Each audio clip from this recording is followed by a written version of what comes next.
Bueno, continuando con el video anterior donde mencionábamos los distintos de fuerza, tipos de fuerzas, entonces en esta parte vamos a estar enfocándonos en cómo actúan esas fuerzas y cómo esto es importante, por ejemplo, para saber cuándo un objeto permanece en equilibrio o no. Vamos a mirar cómo actúan los diferentes tipos de fuerzas y si necesariamente para que un objeto se mueva necesita una fuerza que esté siendo aplicada.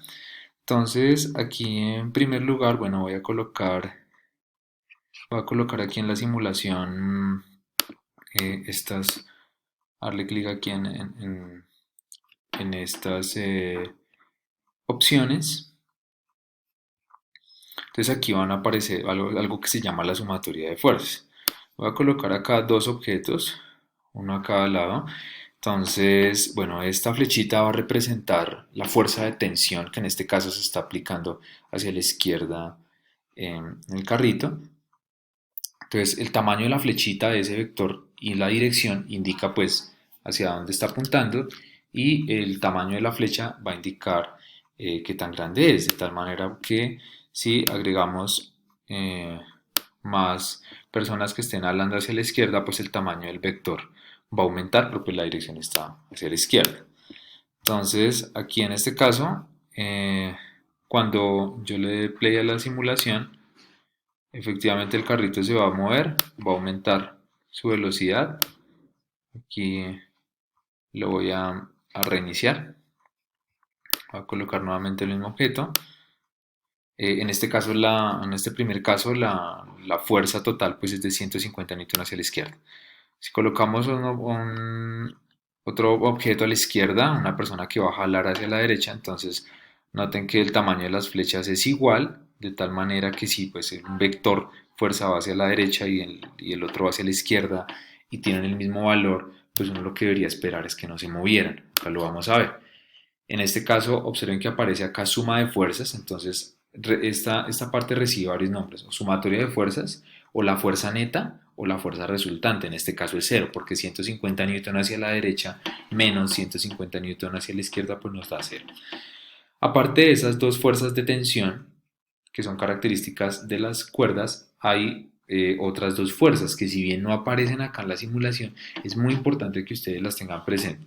Entonces, inicialmente va a estar el peso del carrito hacia abajo, acuérdense que el peso es masa multiplicado por la gravedad, que es 9.8, entonces va a haber un peso apuntando hacia abajo y hacia arriba tiene que haber una fuerza que es la que hace justamente el suelo para soportar ese peso y recuerden que se llamaba la fuerza normal, esa fuerza normal forma siempre 90 grados. En este caso esas dos fuerzas, tanto la normal como el peso, deberían valer lo mismo para que también estuvieran en equilibrio.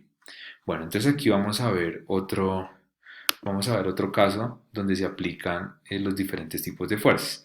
Entonces, bueno, acá quiero recordar que una cosa es la masa del objeto en kilogramos y otra cosa es el peso. Si yo quiero calcular el peso, debo multiplicar esos 50 kilogramos por 9.8. Noten que el peso es una fuerza a distancia, significa que no necesariamente debe haber contacto directo con el suelo para que el peso esté actuando. Si bien aquí en esta simulación no aparece el vector, la flechita apuntando hacia abajo, esa fuerza está actuando. Aquí cuando yo lo suelto en el aire, la única fuerza es el peso y pues por eso cae.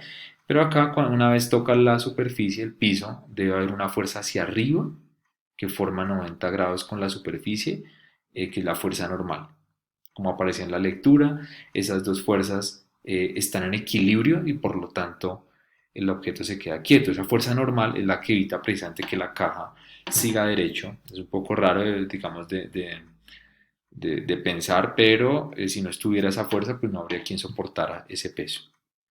Ok, bueno, entonces acá inicialmente voy a colocar cero fricción. Esto es un caso ideal, una superficie muy lisa, el hielo supremamente eh, limpiecito, liso, donde la fricción es prácticamente cero. Entonces acá voy a aplicar una fuerza de unos 150 newton. Observe que acá, bueno, en este caso está la fuerza aplicada y a medida que va pasando el tiempo, se acelera. Luego voy a quitarle la fuerza, perdón, acá donde dice 0 newtons, y noten que a partir de ese momento la caja se está moviendo, ¿sí? pero no necesariamente hay una fuerza aplicada. Entonces esto es muy importante. Nosotros podemos hablar de fuerza aplicada únicamente mientras haya un contacto directo, en este caso de las manos de la persona que está empujando con la caja. Una vez lo suelte, una vez ya no estén en contacto, pues yo no puedo hablar de la fuerza aplicada, porque precisamente la fuerza aplicada es una fuerza de contacto. Entonces, observen que no necesariamente para que un objeto se mueva debe haber una fuerza aplicada. En este caso, la sumatoria de fuerzas o la fuerza neta es cero. El objeto se está moviendo a velocidad constante. Esto es lo que sucedería en una situación hipotética donde no hubiese fricción.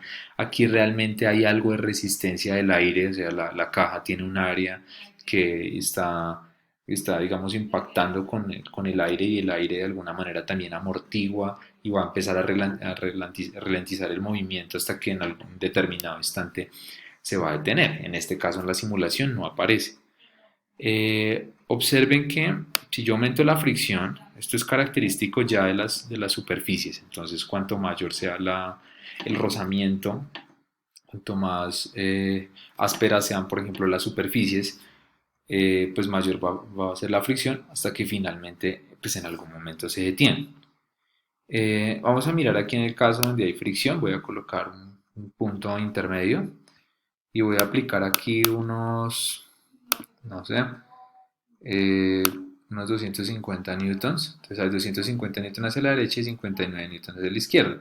Ahora miren lo que voy a hacer. Voy a disminuir la fuerza. Bueno, aquí voy a colocarle 59, exactamente igual. Miren, por ejemplo, ahí.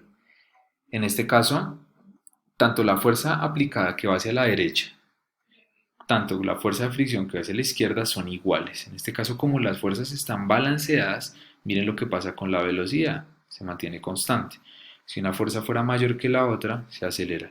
Si las dos fuerzas son iguales, es posible que el objeto permanezca moviéndose a velocidad constante. Entonces, aquí en este caso estaría actuando la fricción hacia la izquierda, la fuerza aplicada hacia la derecha, el peso que no puede faltar hacia abajo, y hacia arriba la fuerza normal, que es la fuerza encargada de equilibrar el peso en este caso.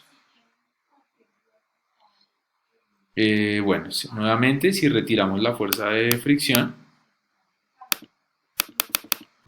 hasta cero, entonces pues las fuerzas que estarían actuando acá serían la fricción. Bueno, aquí hay algo de resistencia del aire. La fuerza de resistencia del aire siempre se opone al movimiento. Un ejemplo es pues los paracaídas. Entonces, dependiendo del área en contacto, el material, nosotros cuando estamos corriendo estamos, por ejemplo, en contacto con el aire, entonces el aire trata de frenarnos, igual que cuando vamos en un carro y, por ejemplo, sacamos, no sé, sacamos la mano por el carro, entonces uno siente como el aire está tratando de ejercer esa resistencia. Aquí hay algo de resistencia del aire, pero pues esta simulación no nos permite analizar eso. Lo vamos a ver en una próxima oportunidad.